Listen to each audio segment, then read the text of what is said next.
Kilalanin ang tunay na pagkatao ni Jamie Cruz at ang issue na kinasasangkutan niya ngayon sa flood control corruption. Subscribe-worthy na mailalarawan noon ang pagbubukas ng YouTube channel ng influencer na si Jamie Cruz.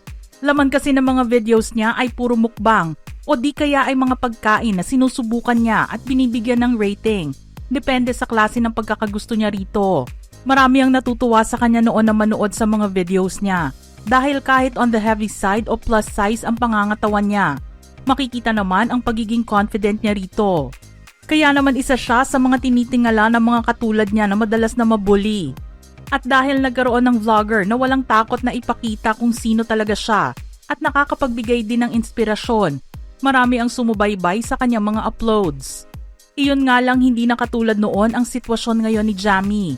Nakakalungkot man para sa mga OG subscribers niya. Pakiramdam nila ngayon ay deserve na niya ang mga bashings na nakukuha niya. Hindi pa kasi noon kilala ang tunay na pagkatao ni Jamie at naging pribado rin ito sa impormasyon tungkol sa kanyang pamilya. Hanggang sa lumabas ang issue tungkol sa maanumalyang flood control projects ng gobyerno sa bansa. Naglabasan din ang pangalan ng mga binansagang Nepo babies na sinasabing nakinabang sa perang nakuha ng pamilya nila sa pamamagitan ng mga kontrata na may kaugnayan sa ilang sektor ng gobyerno. Isa ang pangalan ni Jamie na makikita sa listahang iyon at ikinagulat ng marami na anak pala siya ng isa sa mga contractors ng DPWH na nakakuha ng proyekto para maisaayos ang flood control sa maraming lugar. Pero sino nga ba si Jamie Cruz? Si Jamie Cruz ay naging isa sa mga nakilalang Filipino lifestyle, travel, beauty at fashion content creator sa YouTube at Instagram. Kilala siya sa kanyang marangyang pamumuhay na may mahigit 275,000 subscribers sa YouTube, mahigit 100,000 followers sa Instagram, at nasa 60,000 naman sa TikTok. Ginawa na niyang full-time ang pag-upload ng mga content sa YouTube at mas una siyang nakilala sa pagmukbang niya. Bukod sa mga food trip at travel vlogs, mayroon din siya mga casual day in the life video para maging updated sa mga pangyayari sa kanyang buhay ang mga viewers niya. Ipinakita niya rin dito ang kanyang weight loss journey na talaga namang pinaghirapan niya, maging ang pagpapaayos ng kanyang ngipin. Isang Certified Public Accountant o CPA si Jamie. Isinilang siya noong October 2, 1994. Bunso si Jamie sa kanilang magkakapatid. Mayroon siyang dalawang nakatatandang kapatid na babae, sina Fauve at Yeza, na paminsan-minsan ay lumalabas sa kanyang mga vlogs. Very close ang relasyon na mayroon si Jamie sa kanyang mga kapatid, na ilang beses na rin niyang ipinakita sa mga videos niya. Para naman mas makilala si Jamie ng kanyang mga subscribers, inilarawan siya ng kanyang ate sa isa sa mga videos na ginawa nila. Sinabi niyang introvert ang personality ni Jamie. Kahit nakikita siya ng maraming tao bilang isang bubbly person, mas may oras na tahimik lang ito. Nakikita lang din ang pagkakulit ni Jamie kapag kasama niya ang mga kaibigan niya. Nauna niyang nakilala at naging best friend ang isa pa sa mga kilalang content creators na si Hazel King. Hanggang sa isang araw ay nagkaroon ng paraan ang tadhana para pagsamahin sila ng dalawa pang mag-best friends na sina Ray Hermar at Rai Velasco. Naging sikat nga sila sa vlogging community noon dahil kapag magkakasama sila, tinatawag silang friendship goals dahil masaya ang kanilang ipinapakitang personality sa kanilang mga viewers. Isa sa mga tinututukan ng kanilang mga subscribers ay ang sinimulan nilang tradisyon ng Christmas exchange gift. Pero may catch ang exchange gift na ito. Kung sino ang susunod sa pag-upload ng gift-giving video sa kanilang YouTube channel, ay kailangan bumili ng mga Christmas gifts. Hindi lamang para sa kanilang ka-exchange, kundi para sa dalawa pang natitirang kaibigan. Dito nakita ang mga regalo nila sa isa't isa na mga branded at mamahaling gamit. Itinayo rin ni Jamie kasama ang mga kaibigan ang The Lula Club na ginawa nilang business venture nilang apat. Nagsimula ang The Lula Club sa isang random lunch sa bahay ni Ray Hermar. Isa ito sa mga passion projects na binuo sa kanilang friendship.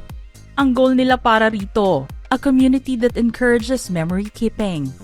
Ang kanilang mga interest at hobbies ang nagpalapit sa kanila sa pagbubuo ng proyektong ito dahil maibabahagi nila sa maraming tao. Ang kanilang passion at kinatagalan ay makapag-inspire ng mas maraming tao. Anila, the Lula Club was established for our community to take a moment and enjoy a life with Lula, their friends, family, and whatever interests them. Ang kanilang unang koleksyon, The Lula Club Dispo Film, ay inspirasyon ng kanilang love for creating raw content and taking photos on film.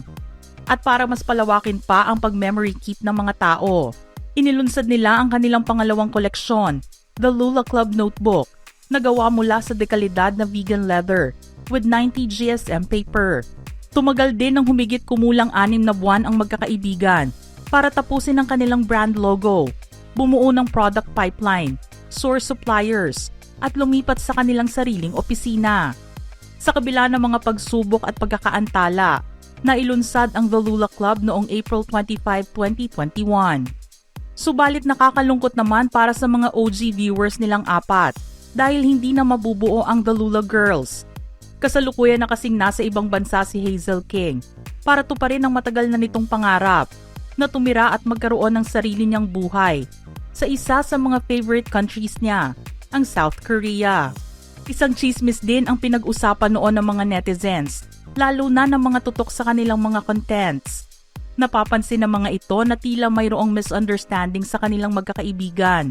Lumalabas kasi na hindi pabor ang mga ito sa paglipat ni Hazel sa ibang bansa na ginawa niya noong 2024. Hindi rin sila nagkita-kita noong nagpunta ang mga ito sa South Korea para sa bakasyon.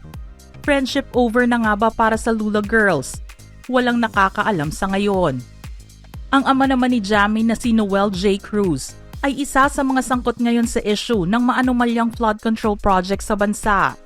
Pagmamay-ari nila ang Santo Cristo Construction and Trading Incorporated na ang headquarters ay nasa Bataan. Ang kumpanya nila ay nakakuha ng hindi bababa sa 3.5 billion pesos worth of flood control projects mula 2022 hanggang 2024. Isang napakalaking halaga na mabilis na naging paksa ng public scrutiny. Ang Santo Cristo Construction, na isang domestic corporation na nakikibahagi sa construction business, ay nagawaran din ng ilang kontrata ng gobyerno noong 2010 para sa rehabilitasyon at pagpapabuti ng mga kalsada sa Mexico, Pampanga. Pero nagkaroon ng notice of disallowance mula sa COA, GR number 246777, dahil sa ikalawang ulat ng inspeksyon, nagpakita ng overstatement sa mga embankment materials. Pagkatapos nito, naglabas ang ATL o Audit Team Leader ng 4 na Notice of Disallowance na hindi aprubahan ang pagbabayad sa kabuuang halaga na 22 million pesos para sa 10 proyekto na ipinatupad ng DPWH Pampanga 1st District Engineering Office. Mayroon ding iginawad dito ang TIEZA o Tourism Infrastructure and Enterprise Zone Authority na nilagdaan ng Chief Operating Officer nila na si Mark Lapid para sa pagsasaayos ng ilang tourism facility sa Infanta, Pangasinan noong 2023 na nagkakahalaga ng mahigit 43 million pesos. Dahil sa laki ng perang sinasabing nakuha nila sa gobyerno na galing sa kaban ng bayan, malaki ang kinakaharap na problema ng pamilya ni Jamie ngayon. Matapos lumabas ng isyong ito, pinagtakhan ng mga viewers niya ang biglaang pagbabago ng kanyang lifestyle. Mula sa pagmumukbang, nagagawa na rin niyang makipagsabayan sa mga kaibigan sa pagbili ng mga branded at luxury bags, shoes, and clothes. Sa isang video interview noong 2022, ipinakita ni Jamie ang kanyang top 5 favorite designer brands. Mini Chanel Rectangular Flap in Pearl Crush, Chanel The Boy Small Handbag in Black, Van Cleef & Arpels Vintage Alhambra Bracelet, Christian Dior D-Way Slides, at Chanel Dad Sandals.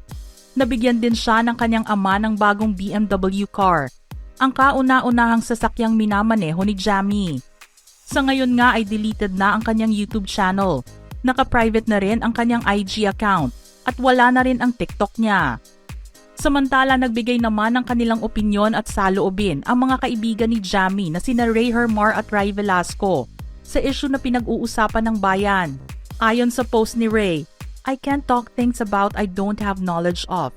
More so speak for others. What I can say is that I do not stand for or tolerate such behavior. I can truthfully say, I earn all my money from all the work I've done." At para naman kay Ray, na anak ng Olympian boxer na si Onyok Velasco at nakisali sa TikTok trending video na "Who are you trying to impress?" Ang inilagay niya sa caption ay, "Here's to building ourselves, by ourselves, self-made all the way." Mga ka-showbiz peeps, gusto naming marinig ang inyong reaksyon sa ating istorya ngayon. Send in your thoughts in the comment section below.